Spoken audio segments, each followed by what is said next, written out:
మీ car కి best ceramic coating premier care Apexer car detailing studio for contact.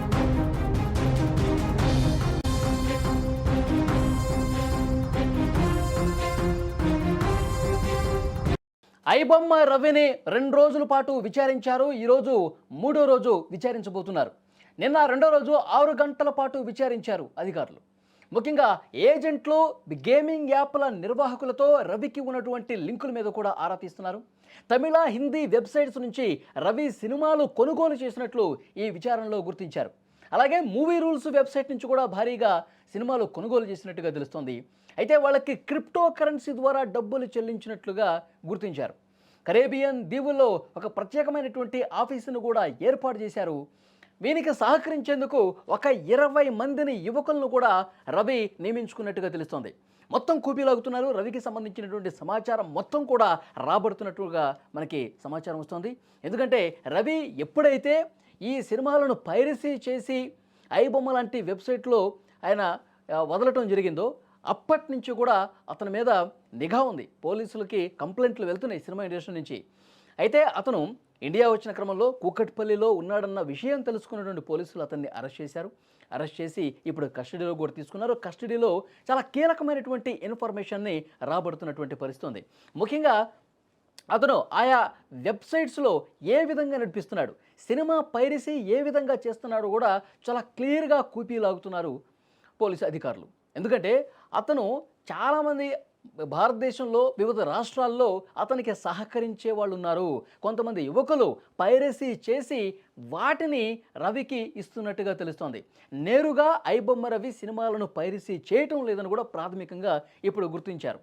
కొంతమంది యువకుల్ని పెట్టుకున్నారు. సో వాళ్ళు సినిమాని పైరసీ చేస్తారు. మళ్ళీ వీడియో రికార్డు చేయటమా లేకపోతే ఇంకొక విధంగానో ఏదో విధంగా కొత్త సినిమాలు రిలీజ్ అవుతున్నటువంటి సినిమాలను కూడా పైరసీ చేసి వాటిని నేరుగా ఐబొమ్మ రవికి పంపిస్తారు. అతను వీళ్ళకి పేమెంట్ ఇస్తూ ఉంటాడు. అయితే ఈ పేమెంట్ ఏ విధంగా ఇస్తాడన్నది కూడా పోలీసులు క్లియర్గా ఇన్ఫర్మేషన్ రాబట్టినట్టుగా తెలుస్తోంది. వీళ్ళ సినిమాలు కొనుగోలు చేయడానికి కావాల్సినటువంటి డబ్బును అతను బెట్టింగ్ యాప్ నిర్వాహకుల నుంచి సమకూర్చుకున్నట్టుగా సమాచారం వస్తోంది. బెట్టింగ్ యాప్ల్ని తన వెబ్సైట్ ద్వారా ప్రమోషన్ చేయించుకుని ఆ ప్రమోషన్ ద్వారా వచ్చినటువంటి డబ్బులతో ఈ విధంగా సినిమాలు కొనుగోలు చేసి తన వెబ్సైట్లో పెడతా ఉన్నాడు. కోట్ల రూపాయలు సంపాదించినట్టుగా తెలుస్తుంది. బెట్టింగ్ యాప్స్ నుంచే 100 కోట్ల రూపాయలు సంపాదించినట్టుగా ఇప్పుడు ఇన్వెస్టిగేషన్లో బయటపడుతున్నటువంటి విషయం. కరేబియన్ దీవుల్లో ఒక ఆఫీస్ని ఏర్పాటు చేసుకున్నారు. అయితే అమెరికాలో కావచ్చు, ఫ్రాన్స్లో కావచ్చు, నెదర్లాండ్స్లో కావచ్చు, స్విట్జర్లాండ్స్లో కావచ్చు, ఇలాంటి ప్రదేశాల్లో కొన్ని సర్వర్లు కూడా ఏర్పాటు చేసుకున్నాడు ఐబొమ్మ రవి. ఆ సర్వర్ల ఆధారంగా అతను ఈ విధంగా వెబ్సైట్స్ని నడిపిస్తున్నట్టుగా క్లియర్ కట్ ఇన్ఫర్మేషన్ ఇప్పుడు ఆధారాలతో సహా పోలీసులు గుర్తిస్తూ ఉన్నారు. ఇంకా ఈ విచారణలో ఏవైతే 30 బ్యాంక్ అకౌంట్స్ను కూడా గుర్తించారంట ఐబొమ్మ రవికి సంబంధించి. ఆ 30 బ్యాంక్ అకౌంట్లన్నీ కూడా ఫ్రీజ్ చేశారు. అయితే గత 4-5 సంవత్సరాలుగా అతని ట్రాన్సాక్షన్స్ ఏ విధంగా ఉన్నాయో కూడా కనిపెడతా ఉన్నారు. పూర్తిగా ఎంత మొత్తంలో ఏ నిర్వాహకుడి నుంచి ఇతను డబ్బులు తీసుకున్నాడు, ఇతను డబ్బులు ఏ విధంగా చెల్లించాడు, ఈ కోట్ల రూపాయలకు సంబంధించి ట్రాన్సాక్షన్స్ అన్నీ గుట్టు మొత్తం కూడా ఇప్పుడు పోలీసు అధికారులు తెలుసుకుంటున్నట్టుగా సమాచారం వస్తుంది.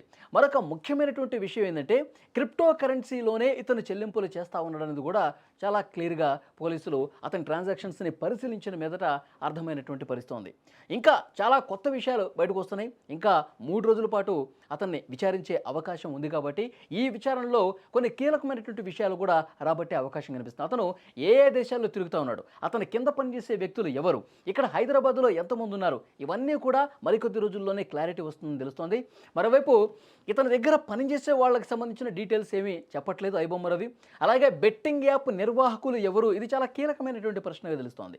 బెట్టింగ్ యాప్ల నిర్వాహకులకు సంబంధించి కూడా ఒక్క మాట కూడా వాళ్ళకి సంబంధించిన ఒక్క ఆధారం కూడా చెప్పట్లేదన్నట్టుగా సమాచారం వస్తుంది. చాలా విషయాలకు సంబంధించి చాలా ప్రశ్నలకి అతను దాటవేస్తున్నట్టుగా తెలుస్తుంది. కానీ క్లియర్గా పోలీసులు కొన్ని ఆధారాలు ముందు పెట్టి ఏదంటే ట్రాన్సాక్షన్స్కి సంబంధించి కావచ్చు, లేదంటే బెట్టింగ్ యాప్లు తన వెబ్సైట్లో ప్రమోట్ చేసినటువంటి 1x కావచ్చు, ఇంకా కొన్ని ఉన్నాయి బెట్టింగ్ యాప్స్, వాటికి సంబంధించిన ప్రమోషన్ చేస్తున్నాడు కాబట్టి ఆ బెట్టింగ్ యాప్ల పేర్లతో సహా అతను వీడియోలో ఉన్నటువంటి అతని వెబ్సైట్లో ఉన్నటువంటి డీటెయిల్స్ ముందు పెట్టి ప్రశ్నించినా సరే కొన్ని విషయాలకు దాట వేస్తున్నాడు, సమాధానం చెప్పట్లేదని తెలుస్తుంది. ఇంకొక ముఖ్యమైన విషయం ఐబొమ్మ 1 అని చెప్పి ఇంకోటి కొత్తది రిలీజ్ అయింది. ఇతన్ని అరెస్ట్ చేసిన తర్వాత కూడా ఇతన్ని కస్టడీ ఉన్నప్పుడు కూడా ఐబొమ్మ 1 పేరుతో ఇంకొకటి రిలీజ్ అయింది. అంటే తను అరెస్ట్ అయినా తనకు సంబంధించి ఐబొమ్మ పూర్తిగా క్లోజ్ అయినా సరే ఇంకొకటి ఓపెన్ అయ్యే విధంగా ఎవరు ఇతనికి సహకరిస్తున్నారు, ఐబొమ్మ 1కి ఇతనికి ఏమన్నా సంబంధం ఉందా, ఒకవేళ నేను అరెస్ట్ అయితే ఆ బాధ్యత మీదే అని చెప్పి ఇంకొక టీంకి ఏమైనా ఇతను అప్పగించిన పరిస్థితి ఉందా, ఇవన్నీ కూడా అతి త్వరలోనే బయటకు వచ్చే అవకాశం కనిపిస్తోంది. అయితే ఐబొమ్మ రవి మనీ లాండరింగ్ కూడా పాల్పడినట్టుగా సమాచారం ఉంది. ఎందుకంటే తను ఏదైతే బెట్టింగ్ యాప్ల ద్వారా డబ్బు సమకూర్చుకున్నాడో ఆ డబ్బుల్ని వైట్గా మార్చుకొని చాలా చోట్ల పెట్టుబడులు పెట్టినట్టుగా కూడా విదేశాల్లో సమాచారం ఉంది. సో కరేబియన్ దీవుల్లో ఉంటూ అక్కడ ఆఫీసు నడిపిస్తూ ఈ విధంగా పెద్ద ఎత్తున మనీ లాండరింగ్కి పాల్పడ్డాడు, బెట్టింగ్ యాప్ల్ని ప్రోత్సహించాడు, పైరసీ చేశాడు. సో ఇవన్నీ కూడా వీటన్నింటికి సంబంధించిన అన్ని ఆధారాలను కూడా ఇప్పుడు ఈ ఇన్వెస్టిగేషన్లో రాబడుతున్నట్టుగా తెలుస్తుంది. కొన్నిటికి సమాధానాలు దాటవేసినా సరే పోలీసులు గుచ్చి ఆధారాలు ముందు పెట్టి ప్రశ్నించడంతో ఇక ఈరోజు అతను నోరు విప్పకపోయినా ఇంకొక 3 రోజుల సమయం ఉంది కాబట్టి ఈ 3 రోజుల పాటు ఇదే విధంగా కాలక్షేపం చేసినా మళ్ళొకసారి కోర్టు పర్మిషన్తో మరికొన్ని రోజుల పాటు కస్టడీకి తీసుకొని మొత్తం వివరాలు కక్కిస్తామని చెప్పి పోలీసులు చెప్తున్నారు. ఇంకొక ముఖ్యమైన విషయం, రవిని అరెస్టు చేసినటువంటి సందర్భంగా రవిని కస్టడీకి తీసుకొని విచారిస్తున్న నేపథ్యంలో సోషల్ మీడియాలో రవికి అనుకూలంగా పెద్ద ఎత్తున మద్దతు కనిపిస్తూ ఉంది.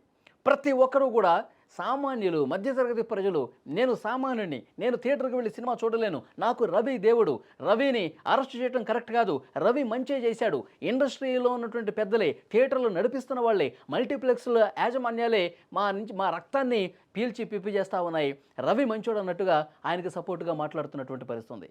సో ఇంత సపోర్ట్ ఇచ్చినా పైరసీ చేశాడు కాబట్టి ఇతను తప్పు చేశాడు, అలాగే ఈ వెబ్సైట్లో బెట్టింగ్ యాప్స్ని ప్రమోట్ చేశాడు కాబట్టి ఇతను తప్పు చేశాడు, తప్పు చేసిన వాళ్ళకి చట్ట ప్రకారం శిక్ష పడుతుంది, అతనికి అనుకూలంగా పోస్టులు పెట్టవద్దని చెప్పి కూడా పోలీసుల నుంచి ఇన్ఫర్మేషన్ వస్తుంది. సో ఏది అయినప్పటికీ ప్రజలు రవి అరెస్టుని పూర్తిగా వ్యతిరేకిస్తున్నది మాత్రం నిజం. సో డెఫినెట్గా ఇక భవిష్యత్తులో ఎలా ఉంటుందో చూడాలి. ఈ 3 రోజుల పాటు విచారణ కొనసాగుతున్నటువంటి నేపథ్యంలో పూర్తిగా కస్టడీ ముగిసే నాటికి ఇంకా ఎలాంటి కీలకమైనటువంటి విషయాలు బయటకు వస్తాయి, ఇతని టీంకి సంబంధించిన సమాచారం వస్తే వాళ్ళను కూడా అరెస్ట్ చేస్తారా, ఇవన్నీ కూడా భవిష్యత్తులో తేలుతుంది.